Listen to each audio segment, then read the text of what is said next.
सिल्लोडमध्ये किरकोळ कारणावरून 2 गटात राडा झाला। हिंसाचार प्रकरणामध्ये दोन्ही गटातील एकूण 206 जणांविरुद्ध गुन्हे दाखल झाले। पोलिसांनी घटनास्थळावरून 10 बेवारस दुचाकी सुद्धा जप्त केल्या।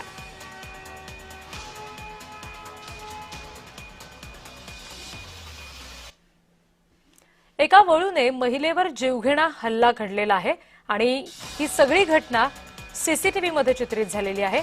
हल्लेखोर वळू अजूनही मोकाटच आहे। एका वळूला पालिका प्रशासनाने ताब्यात घेतलेला आहे असं समजतंय।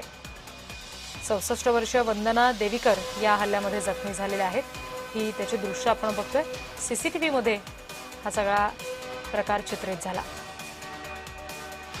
एका मोकाट वळूने एका महिलेवर हा हल्ला केलाय आणि गंभीररित्या जखमी झालेली आहे ही महिला।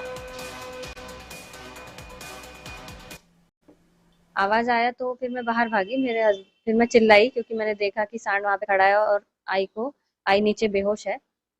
तो मेरी आवाज सुन के मेरे हस्बैंड आए और हम दोनों ने उस सांड को भगाया।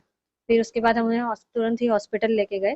फिर वहां एडमिट होने के बाद डॉक्टर ने बताया कि ब्रेन को लगा है, उनको काफी ऑपरेट करना पड़ेगा। उसके बाद मल्टीपल फ्रैक्चर्स है और बहुत सारे चोटें लगी है उनको, छोटी छोटी तो बहुत चोटें लगी है। ब्रेन में जो इंजरी हुई है, जो मेन इंजरी हुई है, उसका तो ऑपरेट हो गया है, लेकिन अभी भी उनको होश नहीं है।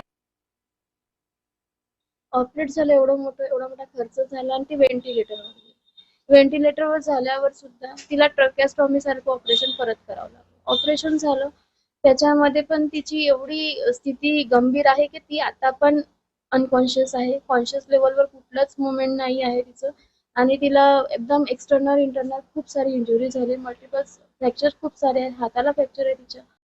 आणि एवढं सगळं होऊन पण, एवढी तिची सेवा करून पण अजून कुठलाच रिस्पॉन्स ती देत नाही आहे।